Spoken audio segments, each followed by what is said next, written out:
अरे क्या हुआ? तू तो खेलने गया था ना, तो फिर इतना उदास क्यों है? डमरू शांति को सारी बातें बताता है।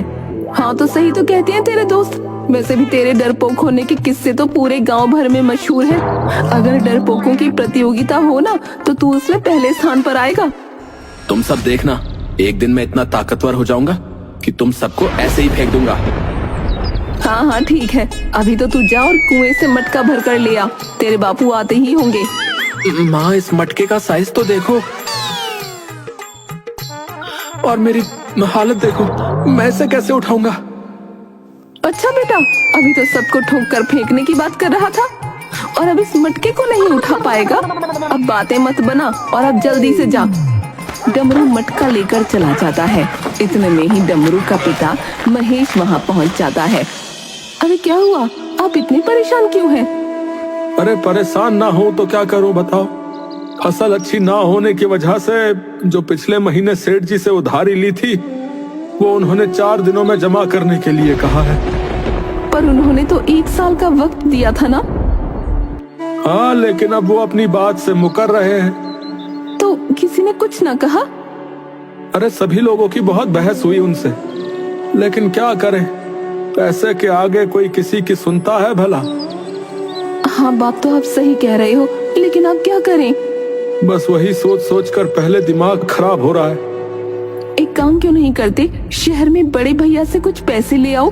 वो तो घर के ही आदमी हैं, उन्हें तो हम कभी भी पैसे लौटा सकते हैं। हाँ बात तो तुम ठीक कह रही हो, पर मुझे खेत पर अभी बहुत काम है, मैं नहीं जा सकता। और अब तो किसी पर भरोसा भी नहीं रहा जिसे मैं पैसे लेने के लिए भेज दूं।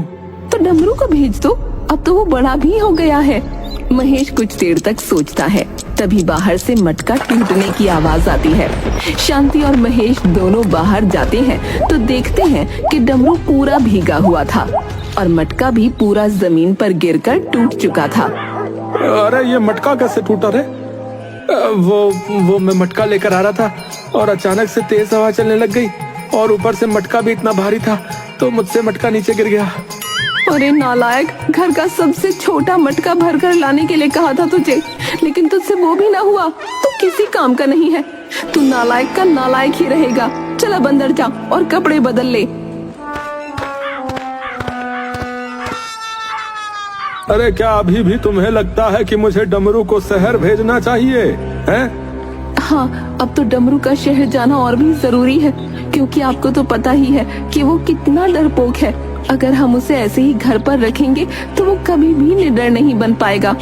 तो मेरे हिसाब से तो हमें डमरू को उसके ताऊजी के यहाँ पैसे लेने के लिए भेज देना चाहिए। आखिर उसे भी तो घर की जिम्मेदारियों का एहसास होना चाहिए ना। महेश शांति की बात सुनकर सहमत हो जाता है। फिर सभी लोग खाना खाने के लिए बैठ जाते हैं। डमरू, तुझे कल जो है शहर जाना है तेरे ताऊजी के यहाँ। अरे वाह, ताऊजी के यहाँ? वाह वाह, बहुत मजा आएगा। आपको पता है पिताजी, ताऊजी मुझसे बहुत प्यार करते हैं और मुझे वहाँ बहुत अच्छा भी लगता है। बस ज्यादा आप खुश मत हो, मैं तुझे वहाँ किसी काम के लिए भेज रहा हूँ। अच्छा, और सुन, वहाँ से 2 दिनों में लौट आना, समझा? ठीक है पिताजी। डमरू अगले दिन ही शहर के लिए निकल जाता है। अपना ध्यान रखना, पहली बार मैं तुझे कहीं बाहर भेज रही हूँ, और हाँ, होशियारी से जाना। डमरू वहाँ से निकल जाता है। अरे वाह, अब मैं बड़ा हो गया हूँ, इसीलिए पिताजी ने मुझे इतने बड़े काम के लिए भेजा है। अब मैं सबको दिखा दूंगा कि मैं डरपोक नहीं हूँ, मैं अकेला ही शहर जाकर आया हूँ। फिर कोई भी मुझे नहीं चिढ़ाएगा, सब मुझे अपने साथ खिलाएंगे और फिर सब मेरे दोस्त बन जाएंगे। अरे वाह, बहुत मजा आएगा और मैं उस भोलू को भी मजा चखाऊंगा। तभी डमरू को पीछे से हॉर्न की आवाज सुनाई देती है। अरे बाप रे, इतना बड़ा ट्रक और इतनी सारी गाड़ियाँ। अगर मैं इस रास्ते से गया तो गाड़ियों के नीचे आकर ही मर जाऊंगा। इससे तो अच्छा है कि मैं जंगल के रास्ते से ही चला जाऊं। डमरू जंगल के रास्ते निकल जाता है। डमरू इधर उधर देखकर डरते हुए आगे बढ़ता है। तभी उसे बहुत सारे जंगली जानवरों की आवाज सुनाई देती है। अरे बाप रे, मैं तो भूल ही गया था कि जंगल में तो जंगली जानवर भी होते हैं। अब मैं क्या करूंगा? ये तो लोमड़ी के रोने की आवाज है। और लोमड़ियाँ तो तभी रोती है ना जब आसपास कोई भूत प्रेत या पिशाच हो। डमरू बेटा तू तो गया। जय हनुमान जी, बचा लेना मुझे। जय हनुमान ज्ञान गुण सागर, जय हनुमान ज्ञान गुण सागर, जय कपीस तिहु लोक उजागर। आगे क्या था? ऐसे ही डमरू थोड़ा आगे बढ़ता है। डमरू को सामने एक बड़ा सा कुत्ता दिखता है। अरे बाप रे, इतना बड़ा कुत्ता! अगर इसने मुझे खा लिया तो विसर्जन करने के लिए मेरी हड्डियां भी नहीं मिलेंगी। कुत्ता भी भौंकते हुए उसकी तरफ बढ़ता है और डमरू भी उसे देखकर भागने लगता है। भागते हुए डमरू का पैर एक पत्थर से टकरा जाता है और वो एक कुएं में जा गिरता है। अरे बचाओ! अरे बचाओ! और डमरू बेहोश हो जाता है। दो सिपाही डमरू को उठाकर उनके देश के सरदार के पास ले जाते हैं। ये किसको लेकर आए हो? महाराज, ये हमें हमारे राज्य की सीमा पर मिला। महाराज, मुझे तो लगता है कि ये आपके दुश्मन का भेजा हुआ कोई जासूस है। महाराज, आई हमारे दुश्मन का जासूस? सरदार झुमरा झूम झूम कर बजा देगा इसका तमूरा। उठाओ इस बुड़बक को। फिर सिपाही उस पर एक लोटा पानी डाल देते हैं। डमरू आंखें खोलता है तो उसे एक बहुत अजीब तरह के इंसान दिखते हैं। मैं कहाँ गया हूँ? मैं तो कुएं में गिर गया था ना। अरे बाप रे, कहीं मैं मर तो नहीं गया? हे भगवान, कम से कम आखिरी बार मुझे अपने माँ बाप की शक्ल तो देख लेने देते। और आप यमराज हो ना? अबे बुड़बक, बंद कर अपनी बकबक। जब से उठा है तब से गांव किए जा रहा है। बताओ क्यों आए हो यहाँ पर? तुम्हें उस गामू ने भेजा है ना? कौन मामू? मैं किसी मामू को नहीं जानता।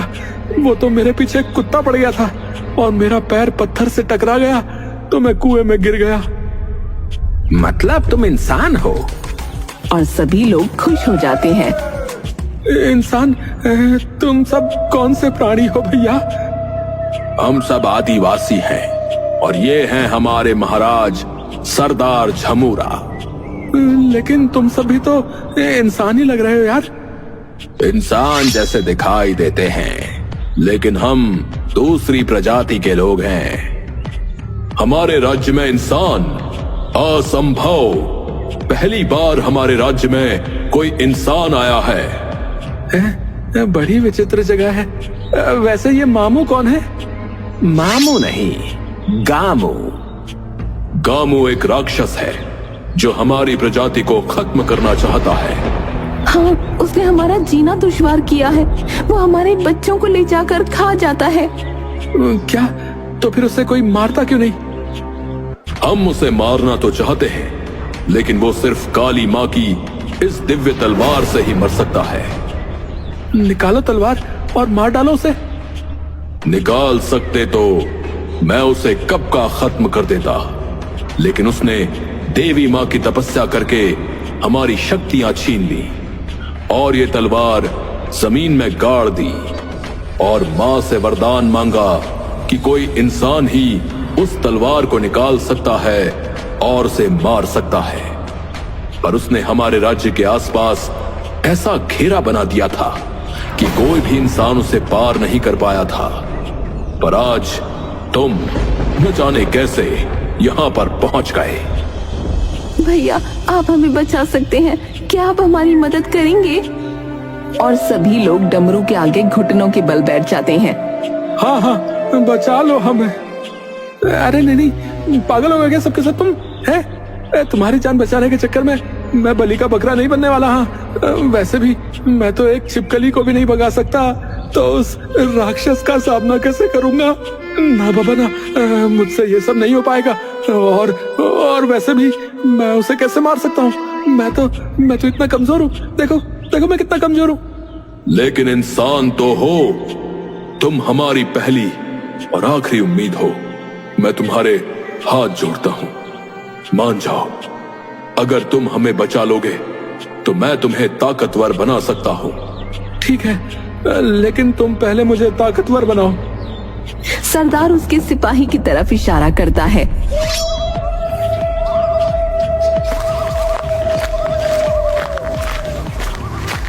और फिर दो सिपाही एक कटोरे में कुछ ले आते हैं।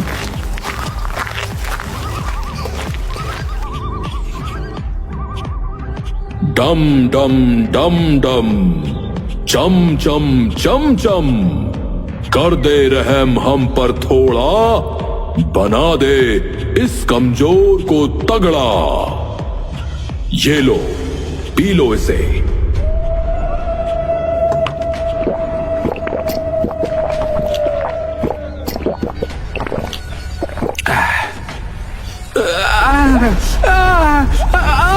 ये तुमने क्या पिला दिया मुझे? ओए माँ, मुझे इतना दर्द क्यों हो रहा है? अरे मोरी भैया। फिर डमरू के शरीर का मांस बढ़ने लगता है और कुछ ही पल में डमरू हट्टा कट्टा बन जाता है। डमरू खुद को देखकर बहुत खुश हो जाता है।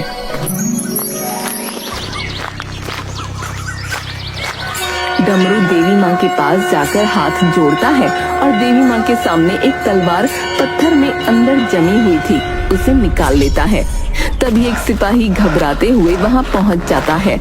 महाराज, महाराज, वो राक्षस फिर से आ गया। क्या राक्षस? अरे भागो यहाँ से। सभी लोग इधर उधर भागने लगते हैं और एक जगह पर छुप जाते हैं। तभी राक्षस हंसता हुआ वहाँ पहुँच जाता है।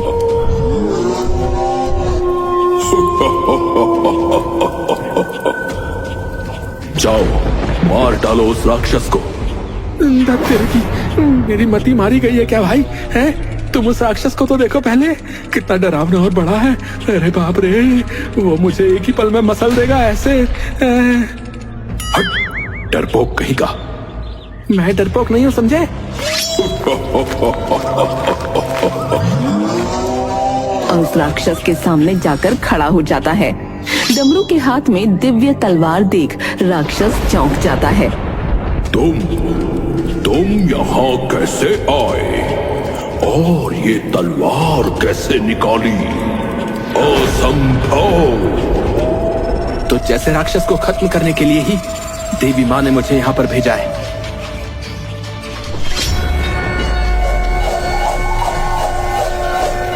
और एक ही बार में तलवार फेंक कर उसको खत्म कर देता है। राक्षस तड़प तड़प कर वहीं जलकर भस्म हो जाता है। सभी लोग खुशी से नाचने लगते हैं।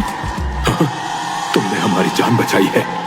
अगर जीवन में तुम्हें मेरी कुछ भी जरूरत पड़े तो मुझे याद कर लेना। डमरू सरदार को सारी बातें बताता है कि उसके पिता और बाकी गांव वालों की क्या स्थिति है। तुमने जितनी बहादुरी से इस राक्षस को मारा है, जाओ और अपने गांव के राक्षस को भी इतनी ही हिम्मत से मारना। इस ताबीज से तुम्हें कोई भी नहीं हरा सकता। इसे हमेशा अपने पास रखना। सरदार के दो सिपाही डमरू को उसके गांव छोड़ आते हैं। सभी लोग डमरू को आश्चर्य से देखते हैं क्योंकि अब वो हट्टा कट्टा हो गया था। जब डमरू वहां पहुंचता है तो देखता है कि जमींदार सबसे जमीन के कागजात पर अंगूठे लगवा रहा है। अरे आओ आओ महेश बाबू, अब आप अंगूठा लगाओगे या अंगूठा काट कर लगवाऊं? रामलाल की बात सुनकर डमरू को बहुत गुस्सा आ जाता है और डमरू गुस्से में चलकर जमींदार के पास पहुंचकर उसे एक मुक्का मारता है। क्या कहा रे तूने? मेरे पिताजी का अंगूठा काटेगा? फिर उसका अंगूठा जोर से मरोड़ देता है। अरे छोड़ दे मुझे। अरे अब क्या मेरा अंगूठा तोड़कर ही दम लेगा? अरे मुझे छोड़ दे, मैं तेरे हाथ जोड़ता हूँ। छोड़ दूंगा, लेकिन तुझे सभी गांव वालों की जमीन वापस करनी होगी। तूने सबको 1 साल की मोहलत दी थी, तो 1 साल बाद आकर अपनी उधारी ले जाना। ठीक है, पर पहले मुझे छोड़ दे। फिर जमींदार अपनी धोती पकड़कर अपने चमचों के साथ भाग जाता है और डमरू अपने माँ पिताजी को लेकर घर चला जाता है। अरे ओ डमरू लाल, यहाँ से जब गया था तब तो इतना कमजोर और डरपोक था, जब वापस आया तो तूने तो बदल ली अपनी काया, कैसे रे? फिर डमरू अपने माँ पिताजी को सारी बातें बताता है।